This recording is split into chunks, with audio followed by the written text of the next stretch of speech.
प्रधानमंत्री और अमित शाह के इशारे पर सुप्रीम कोर्ट के मुख्य न्यायाधीश ने पूरे देश में एक नई नजीर बना दी है। अब बलात्कार पीड़िताओं को, चाहे वो ओलंपिक पदक विजेता हो और चाहे आम गरीब गुरबा की हो, उन्हें पहले धरने पर बैठना पड़ेगा। मैं दावे के साथ में कह सकता हूँ, सुप्रीम कोर्ट इस प्रकार का खेल भी भाजपा के वोट बैंक को कर्नाटक में बचाने के षड्यंत्र के तहत खेल रहा है। मतलब मैं दावे के साथ कह सकता हूं, सुप्रीम कोर्ट ने ऐसा नहीं किया। सुप्रीम कोर्ट ने ऐसा नहीं किया है कि यौन शोषणकर्ता की गिरफ्तारी के लिए एफआईआर दर्ज न करने वाले पुलिसकर्मियों को दंडित कर दिया होता। अगर वो जेल चले गए होते, एफआईआर के बाद ब्रजभूषण जेल में होता। मैं कहता हूं कि आपने देश में काला अध्याय लिख डाला है। ये बात मैं दावे से क्या इधर से सुप्रीम कोर्ट में सुनवाई की तिथि थी। आज आप 28 तारीख को 7 दिन का वक्त दिया गया था। इधर से कैमरा आपके पास है ना? देखिए, कोई पुलिसकर्मी शराब पिया हुआ नहीं था, किसी और मेरे पास पुलिसकर्मी घायल हुए। ये पूरी पटकथा लिखी गई है और फिर आज सुप्रीम कोर्ट में कहा जाएगा, क्योंकि वहां पर हमारे पुलिसकर्मी जो सुरक्षा में थे उन पर हमला हुआ, हमें जांच के लिए वक्त दिया जाए। और ठीक 10 अगस्त को कर्नाटक चुनाव से पहले, वोटिंग से पहले, नरेंद्र मोदी अमित शाह के इशारे पर दिल्ली पुलिस किसी भी कीमत पर ब्रजभूषण शरण सिंह को गिरफ्तार नहीं करना चाह रहे। इसलिए आपके माध्यम से मैं अपील करता हूं, इस बात को इतना फैलाए ताकि देश की सुप्रीम कोर्ट में बैठे इस मसले पर धृतराष्ट्र की भूमिका निभा रहे मुख्य न्यायाधीश तत्काल केस बंद कर दिया है। जानबूझ के किया जा रहा। मैं बता रहा हूँ पटकथा का। सुप्रीम कोर्ट में बैठे मुख्य न्यायाधीश तक ये बात पहुंचे कि आपने ईमानदारी के साथ में यौन शोषण की शिकार हमारे देश में ओलंपिक पदक विजेताओं की बात नहीं सुनी। और यह क्रोनोलॉजी का हिस्सा है। पहले सुप्रीम कोर्ट सुनवाई करता है और सुप्रीम कोर्ट सुनवाई करते करते और फिर इसके बाद में सुप्रीम कोर्ट सुनवाई करने के बाद इसे हाई कोर्ट में ट्रांसफर करता है। मैं दावे के साथ में कह सकता हूं, सुप्रीम कोर्ट इस प्रकार का खेल भी भाजपा के वोट बैंक को कर्नाटक में बचाने के षड्यंत्र के तहत खेल रहा है। मतलब मैं दावे के साथ कह सकता हूं, लगा रहे हैं आपके पास आरोप कंटेम्प्ट ऑफ कोर्ट हो सकता है। करिए, अच्छा एक मिनट, चलिए ये सवाल है कि मैं सुप्रीम कोर्ट पर आरोप लगा रहा हूँ। जितने भी देश में कानून के जानकार हैं, मैं आप सब लोगों से अपील करता हूँ, आपको भी चाहिए इसमें कमेंट्स भी लिख के शेयर भी करें। क्या हमारे देश में यौन शोषण की शिकायत लेकर कोई किसी भी थाने में चला जाए, मुकदमा दर्ज होता है? सबसे बड़ा उदाहरण हमारे सामने संत आसाराम, जिसका चेला नरेंद्र मोदी है, उसके बलात्कार पीड़िता का अगस्त 2013 का है। वो माँ बेटी, पिता और बेटी थाने गए, मुकदमा दर्ज हुआ था। प्रधानमंत्री और अमित शाह के इशारे पर सुप्रीम कोर्ट के मुख्य न्यायाधीश ने पूरे देश में एक नई नजीर बना दी है।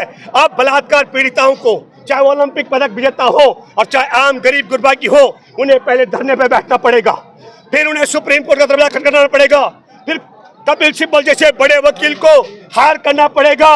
और तब भी कोई गारंटी नहीं है कि नाबालिग का बलात्कार होने के बाद भी योगी के राज में, मोदी के राज में, अमित शाह के राज में, संघी सरकार के राज में बलात्कारी यौन शोषण करने वाले गिरफ्तार होंगे कि नहीं। ये नजीर हमारे देश में सुप्रीम कोर्ट के मुख्य न्यायाधीश ने खड़ी कर दी है। ये देश के लिए, मैं कहता हूँ संविधान के लिए, लोकतंत्र के लिए, महिला अधिकारों के लिए और हमारे देश से बने कानून के लिए काला दिन है। आपके हिसाब से कौन सी नब्ज है जो दबा रखी, क्योंकि चुनाव एकदम सर में है कर्नाटक? 4-5 चीजें हैं, 4-5 चीजें हैं। एक बड़ी महत्वपूर्ण बात है कि जस्टिस लोया की हत्या के बाद जज डरे हुए हैं।